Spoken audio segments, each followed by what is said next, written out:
भाई, ये आयमा की बार बार मुझे कॉल्स आ रही हैं। आप इससे जान क्यों नहीं छुड़वा रहे? जब आप और डैड फैसला कर चुके हैं कि ये शादी नहीं होगी, तो उसको बताएं, मामला रफा दफा करें। यार बात खत्म हो चुकी है। नहीं, बात नहीं खत्म हुई है।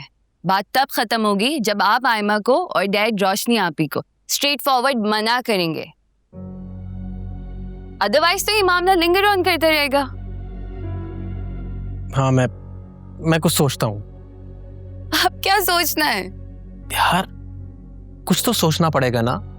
इतने टाइम से मैं ही मिन्नतें कर रहा था उसे शादी करने के लिए, अब एकदम मना कर दूं? Let me think on some excuse. अच्छा, मैंने आपको पहले ही मना कर दिया था। अब देखिए, आप लोग की वजह से मेरी भी फ्रेंडशिप खराब हो गई है। Oh really? आयमा अभी भी तुम्हारी फ्रेंड है? पर तुम तो कोई मौका नहीं छोड़ती उसकी बुराई करने का। शहीर भाई, मैंने कभी आपसे उसकी बुराई नहीं करी है, मगर हमेशा आपको उसकी नेचर के बारे में बताया है। आप उससे शादी करने वाले थे और वो इस लायक नहीं है जिसके साथ शादी की जाए। और मेरी और उसकी दोस्ती भी इसी वजह से कायम है, क्योंकि हम एक दूसरे से फायदा था। हाँ, तुम्हें बनी बनाई असाइनमेंट्स जो फ्री में मिल जाती थी। फ्री में असाइनमेंट्स बना के नहीं दिए उसने मुझे, बदले में मैंने भी उसका बहुत भला किया है। वो ऐसी लड़की नहीं है कि फ्री में सबके काम कर दे।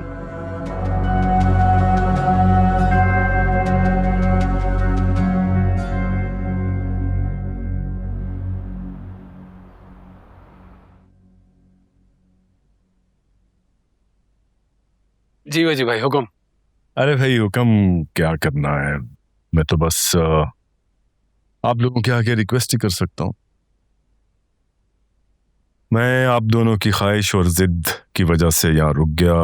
अब मेरी रिक्वेस्ट है आप दोनों से कि मुझे होटल शिफ्ट होने दें। अरे ये आप क्या कह रहे हैं? क्या वजह है? अरे भाई अच्छा नहीं लगता आप लोगों को डिस्टर्ब करना। आपसे किसने कहा कि आपकी वजह से कोई भी डिस्टर्ब हो रहा है?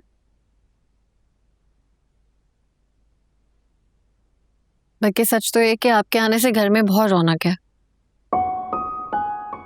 मगर मगर कुछ नहीं, ये बात फाइनल है और ये बात तो आपको कहनी भी नहीं चाहिए थी। आप हर हाल में यही रहेंगे हमारे घर में, हमारे साथ। अच्छा भाई ठीक है, अगर आप लोग अपनी जिद पे अड़ी गए हैं तो क्या कर सकता हूँ।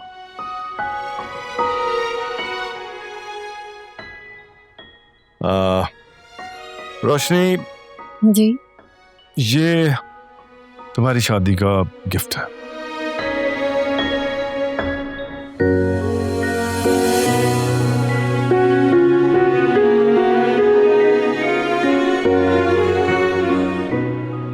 वकार, वजी भाई ये तो बहुत ज्यादा है। अरे भाई अपनी बहू को मैं मुंह दिखाई दे रहा हूँ। आप दुआई दे देते यही मेरे लिए बहुत है। वजी भाई इस तकल्लुफ की क्या जरूरत थी? आप वकार तुम बिल्कुल चुप रहो, खबरदार अगर मेरे और रोशनी के मामले में बोले तो। भाई देखो, मेरी दुआएं और मेरा प्यार हमेशा तुम दोनों के साथ रहेगा। और जहां तक बात रही इस गिफ्ट की, तो ये गिफ्ट मैंने नहीं खरीदा, बल्कि सायरा ने स्पेशली वकार की दुल्हन के लिए बनवाया था।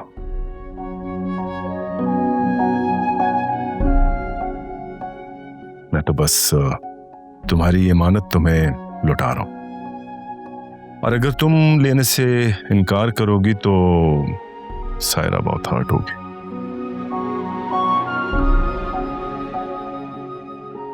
सायरा भाभी को मेरी तरफ से बहुत प्यार दे दीजिएगा और उनको बोलिएगा बस मेरे लिए दुआ करें। Thank you. खुश रहो हमेशा।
तेवर तो इसके बहुत पहले से ही बदल रहे थे हैं?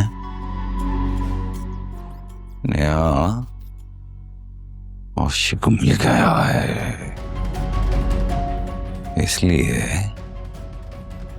मुझसे जान छुड़वा रही है। एक एक पैसा इन दोनों बहन भाइयों के खाते से ना निकाला तो असलम नाम नहीं है। मैं इनकी तो तब से पकाऊंगा मैं।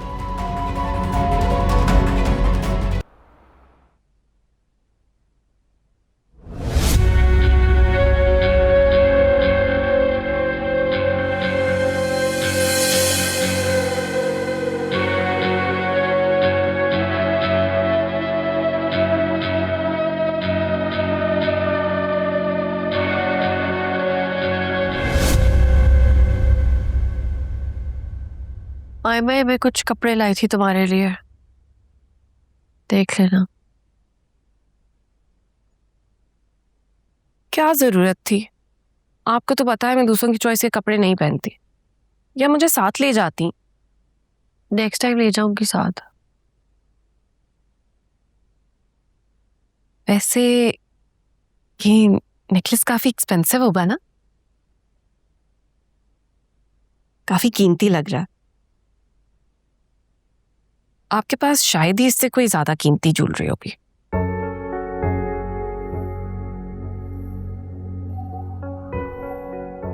खुलूस की कोई कीमत नहीं होती है माँ,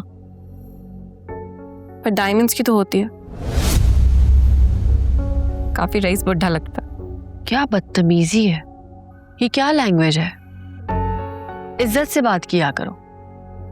मैं क्यों करूं उनकी इज्जत खामखा? वकार के लिए बहुत अहम है। तो आप लोग घूम तो रहे हैं उनके आगे पीछे, उठा तो रही हैं आप उनके नखरे, ये काफी नहीं है? और वैसे भी उसके बदले में आपको ये नेकलेस मिला है, आपको तो बनता है उनकी इज्जत करना।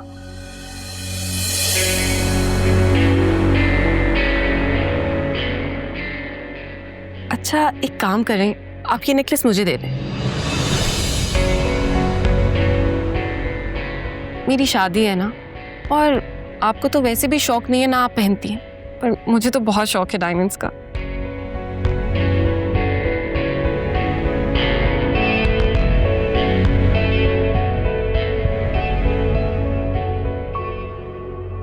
आप बस नाम की बहन है, जिससे ये तौफीक नहीं हो रही कि अपनी छोटी बहन को उसकी शादी पे कोई ढंग की चीज ही दे दूं।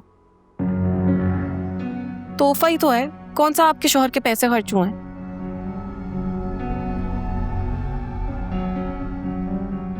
वकार की निस्बत से मिला है तोहफा, मुझे नहीं दे सकती मैं तुम्हें। हाँ पहनने के लिए दे दूंगी।